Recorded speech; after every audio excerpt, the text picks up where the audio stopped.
Aloha, my name's Anna Covert, and I'm coming to you from my battleship here on the beautiful island of Oahu.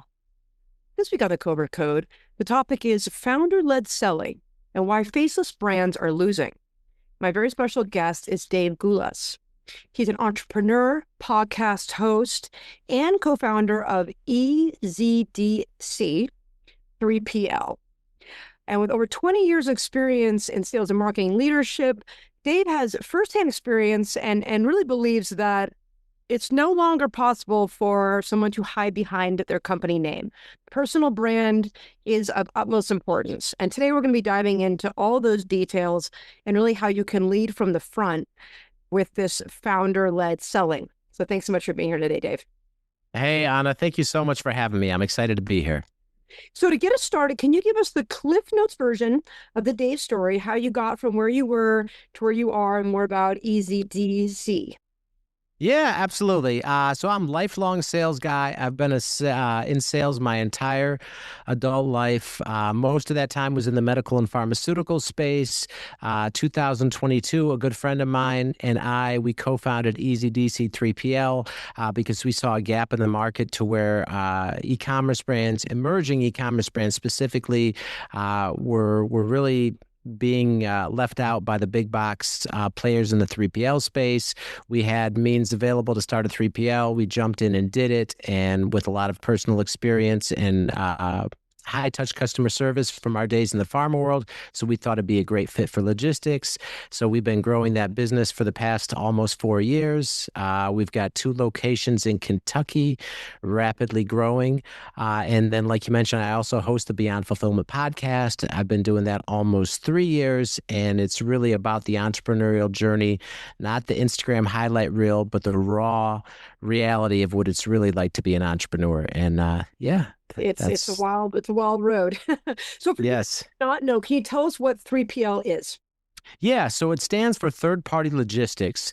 And really, if you have an e-commerce brand and you're growing and scaling, most of them start with humble beginnings out of their home, out of maybe a small office. And as they grow and scale, somewhere along the line, they reach a graduation point where they need to outsource their logistics. So they'll basically, if they don't want to rent a warehouse, manage staff, pay for all the expensive software themselves, negotiate all their carrier contracts with UPS and the like, they'll outsource all of that to a company that specializes in logistics so they can leverage those economies of scales and then focus all their energy on their zone of genius and continue to grow their business that way. This is so common. I mean, we actually have a client coming over in a couple hours who started a pancake company, and we were just talking about this. He's like, at what point does he stop fulfilling these orders himself?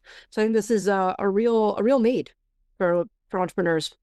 Absolutely, absolutely. And it's kind of like you said, what point, often before they're there, they wonder what point. And really you'll know when it starts to become such a headache and so overwhelming where it's inhibiting the growth and all the other business development activities that a founder and owner should be doing if they're running back and forth shipping packages or spending too much time in the warehouse or any of that. That's typically when it's time to outsource. I mean, absolutely. I mean, we have another client, I'm not going to mention them by name, but they have literally lost, I would say we could have 3 or 4x by now since we've launched, had they had a company like yourself.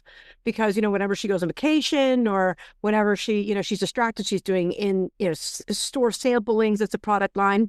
And we're just watching the orders stack up on Facebook and on the website, and then people cancel, right? And then it's so much easier to keep a customer than to get a new customer, as we know. So I think the people who are listening, it is critical that you understand that, the only way to keep the lights on is by making sure your orders are sent out fast and without any issue.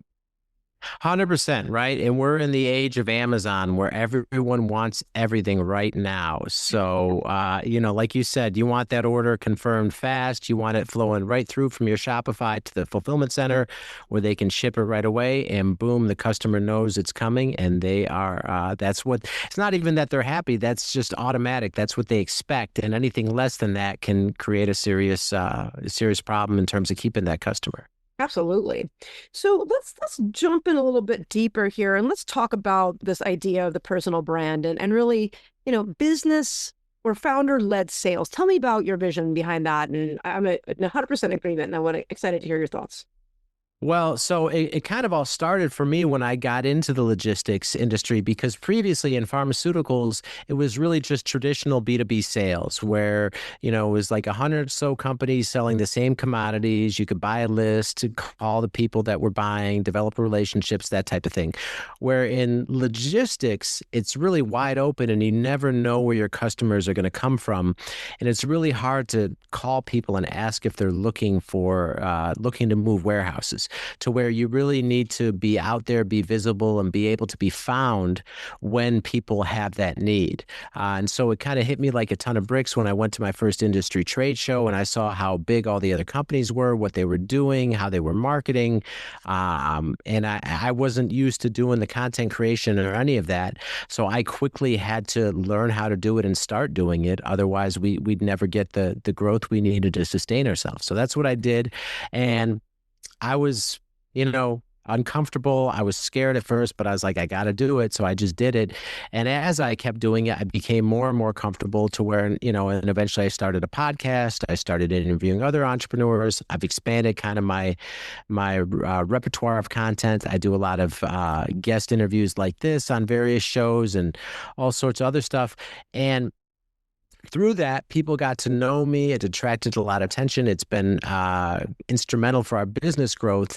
And I saw and I met a lot of other people that were doing it. And it really helped me kind of, just develop my view on this. But yeah, absolutely. I think it's really essential for a founder that's growing their brand to be out there and be visible because people do business with people. They want to know who you are.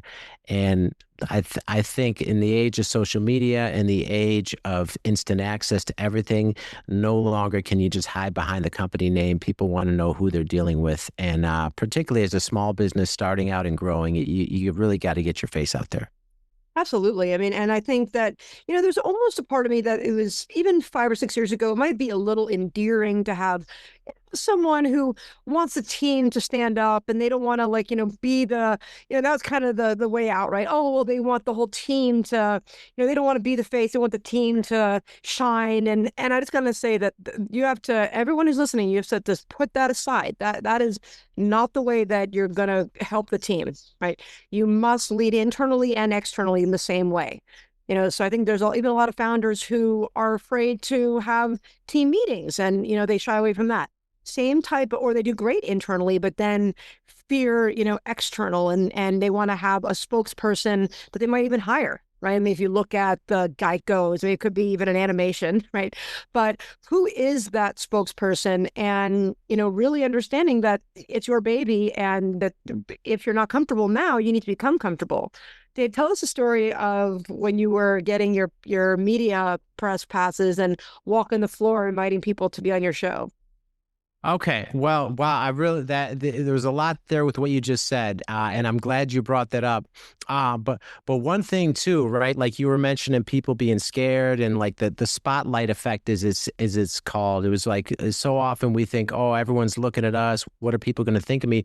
What I realized when I started creating content is how difficult it is to get attention, how hard you have to work just to get people to notice. And it made me realize nobody's thinking about me at all. Like I'm trying to get people to recognize and think about me, but everyone is wrapped up in themselves, their own problems, their own businesses. So it just, with the amount of work you have to do to attract attention, it just showed me that like, what is anyone afraid of? Because everyone's your hair. I mean, it may not be perfect, but that's authentic, right? And now with AI and all these things, people are just craving authentic realness. Yeah. 100%. So yeah, like you mentioned, so I have this podcast, right? And now I've been able to be press credentialed at numerous industry trade shows where I go and I walk the floor and I do these man on the street interviews. And it's really fascinating too. I just did one actually at a show. It was called ABC Kids Expo out in Vegas. And it was just all these kids and baby brands. And most of the people I interviewed were mompreneurs, right? Where they were a mom, they had a kid and they saw this challenge, this problem, whatever wasn't right, and they started a business. And like it was almost universal. It was like, how difficult was it taking this idea in your head and turning it into a tangible product or business? And the stories I heard and what they went through, but they all kept going because they believed in their vision. And it's kind of like just normal for an entrepreneur, like life and the market and whatever is going to throw all types of shit at you, but you have to, continue to push forward and be true to your vision and pivot if you need to, iterate if you need to. But again, the ones that succeed are the ones that don't give up. Yes, it's true. It's true. And I think it's a really good point about that. It is so much noise out there. I mean, especially specializing in digital marketing, I can tell you that the stats are incredible of how many ads we're exposed to just every single day. I mean, we're today in America exposed to more media, more ads than someone in Africa is exposed to in their entire lifetime. In one day. Okay? Because think about how many ads you see, how many websites you visit, how many you're scrolling, you're on the television. If they're in rural Africa, they're walking through the safari, they're seeing tigers and things, or not tigers, hopefully. Hopefully they're not seeing those. But they're seeing gazelles and that kind of stuff. So, you do have to stand out and you have to continue you can't say it once because we know it takes 7 times. People do not remember anything, and you have to constantly be reminding them of why to pick you. Yeah. Yeah. 100%. And again, like I'm so glad you mentioned the authenticity there too, in terms of the messaging, right? People are always like, what do I say? Well, be you, right? Say what's true to you, say what your values and your unique proposition is as a business. And when you communicate that consistently, the right people are going to be attracted to it. Like you said, as you continue to get the repetition and get all these different channels and get your message out there, for sure. Yeah, what do you think are some of the misconceptions or reluctancies about promoting themselves? Uh, so much of it. And it's funny too, because you mentioned these shows I go to. I'm shocked to where I'll go to a founder and I'll ask them if they want to do an interview, like a free chance to promote their business on a podcast that has traction. And they're like, no, I don't want to do it. I'm like, you seriously? Like, I mean, it's your business, right? How do you not want to get out there and tell people about it? So just the stuff like, oh, I'm going to look stupid, or, oh, what are people going to think? Or, oh, they're going to laugh at me or whatever. Or, I see this all the time from people who will say, well, I'm not good at sales, so I'm just going to, I'm going to outsource that to someone else. And listen, I just talked about why you should outsource your logistics, right? But as a founder, right, of a business that's your baby, like who is going to communicate your vision better than you? I mean, really no one. So what, I mean, I just think that's part of the job. You have to be able to get out front and tell people about your company. Yeah, why are you in this? What do you do better than others? What is the core value proposition that you're bringing? Because you wouldn't have gotten into this business if you didn't think that there was something that you could do that others aren't already fulfilling. 100%. Yeah. And I think now with tools like AI, this is a great opportunity. If you are uncomfortable, you can even go to ChatGPT and you can ask it to ask you questions. It can train you in your own sales dialogue. Right? It's kind of fun. I'm not sure if you've ever done it before, but you can be like, ask me questions. I'm going to be on this podcast. You can be like, ask me some sample questions, and it will ask you things, right? And I think we do that sometimes for media training for clients. When I used to do it one-on-one with them, but now when some are far, whatnot, and they want extra media training, I'll just create them like a prompt for a chat. Be like, these are the questions, and this is what I wanted to ask you, and then and they can just run through them and get feedback in real time. As much as I've done with AI, I've never done that. I'm going to do that at next podcast I'm on. I'm so glad you told me that. I'm going to try that out. So tell me more. What do you think? So your podcast is going to be a top ranked show, which is very exciting. What do you think people are most drawn to? Is it the content? I just like the reason I started it too is because I was having so many valuable conversations with entrepreneurs, and I thought this is the most important way I learn as a young founder growing a company. So I just thought if I put it in a podcast, I get it out there, the audience will benefit, that the guests will get exposure, it'll help me, it'll be a true win-win. And all the feedback I've gotten over the years from all the listeners, and it's crazy too, because I'll meet people I had no idea who they even were, and they're like, "Oh, I love your show," and this, that, and it's just the fact of like hearing the real story. It's one thing to to know that it's not easy or to hear all the cliche stuff, but when you really dive deep into like a founder's journey and what really happened and how did this go and how'd you overcome that, and I mean, like some of the stories I hear from people that I don't even know how they kept going, but somehow they did, and that was the key to going from nowhere to like a massively successful companies. They kept going, they didn't quit, they stayed true to their vision, they got through the whatever adversity they were facing, and then they ultimately made it to the other side. And just hearing that, particularly when you're going through your own challenges, is inspirational. You can gain practical advice, all those things, but just hearing what other people are going through, I think, is what the audience resonates with the most. Yeah.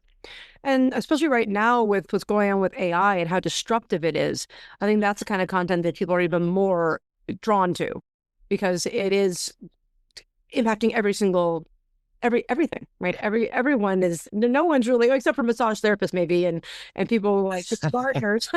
Maybe they're not impacted quite yet, right? People are using their hands, but all of us business people are.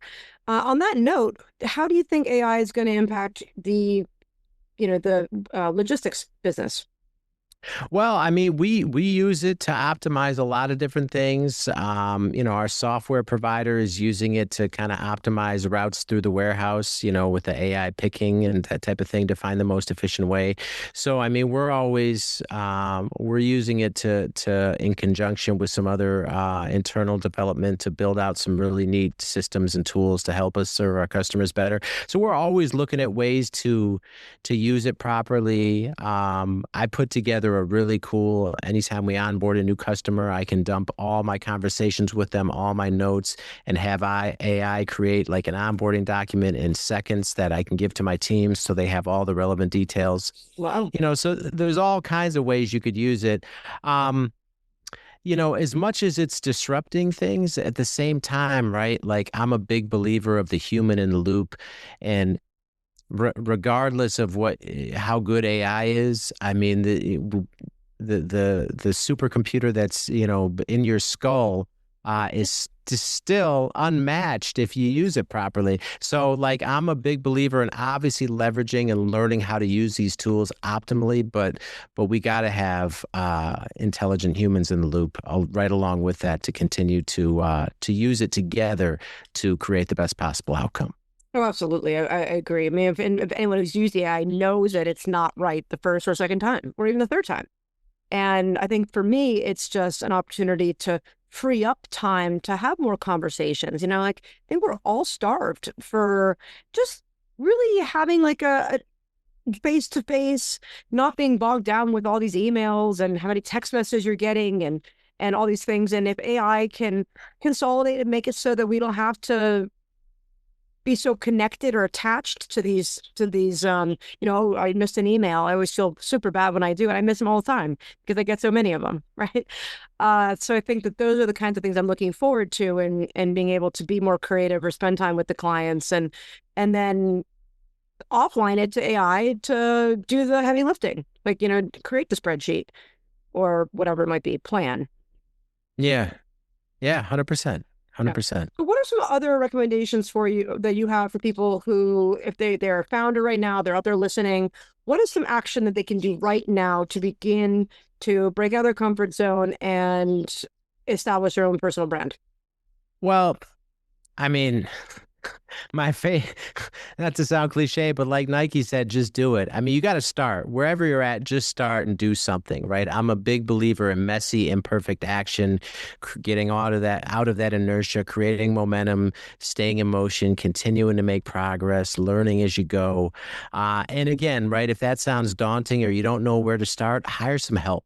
I mean, that's literally what I did. I knew I needed to do this. I didn't know where to start. I hired a team to help me, and they helped me kind of find my voice and understand what I was looking to do and kind of help push me. And that now I'm paying them, so I gotta take the action. I can't just, you know what I mean, not do anything.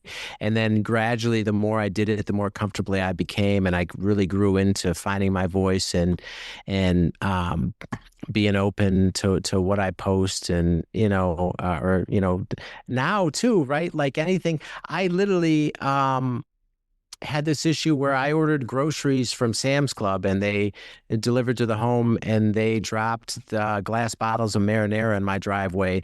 And then and it was just a big ordeal getting the store and a bunch of groceries were covered in marinara and the store didn't want to help me at first. And then, I had to go through multiple managers. So anyways, I did a post on that and I tied it into like, what's the right way to take care of a customer and when something goes wrong. And I tied it all together and it got a ton of views on LinkedIn and, a bunch of positive reception. And again, so that's just an example. I wasn't planning on that to happen. It kind of disrupted my whole day that day. But I said, you know what? I'll take this and I'll turn it into something positive and content. So my whole point is, anything that happens in your life could potentially be content. You just have to be comfortable doing it. And the only way you're going to start getting comfortable is to do it. Yeah, I agree with that. And some of the things that we've talked about on this podcast before, but I'm going to reiterate is, it's if you have not done so already, go and look if you can buy your domain name. Like I have on at covert.com. Go see if you can get your domain name and claim it. Even if you're not using it today, you want to have it so that you can use it later. Authorship is a great way to increase your personal branding. We talked about that. Podcasting, being on podcasts, creating a podcast. And then even a really baby step, which I think people really undervalue, is the power of a really great headshot. Go out, find a great photographer, get some professional photography, and then go and start off by updating all of your social profiles, LinkedIn, Facebook, Instagram, whatever you're using, and make sure that you have a vanity name. What is the name? Is it LinkedIn / Anna Covert? Can you get that? Is it available? Sometimes you can only change your vanity name one time on Facebook and whatnot, depending on what you're selling and what you're going to be on. But everything should be consistent, and that's a great place to begin this process of cross-domain, authority building. 100%, 100%. And I guess it sounds kind of automatic, right, to people that are doing it like us, but I guess you probably come across a lot of people that aren't. But yeah, like you said, that just, you got to be doing that kind of stuff. No, put a picture of you now. Yeah. I mean, how many times are you on LinkedIn and you go to a profile, there's either no picture or the picture is, you're like, this is not what the person looks like. This is from when they were for like 20 years ago. They were in like, be proud of the way you look now.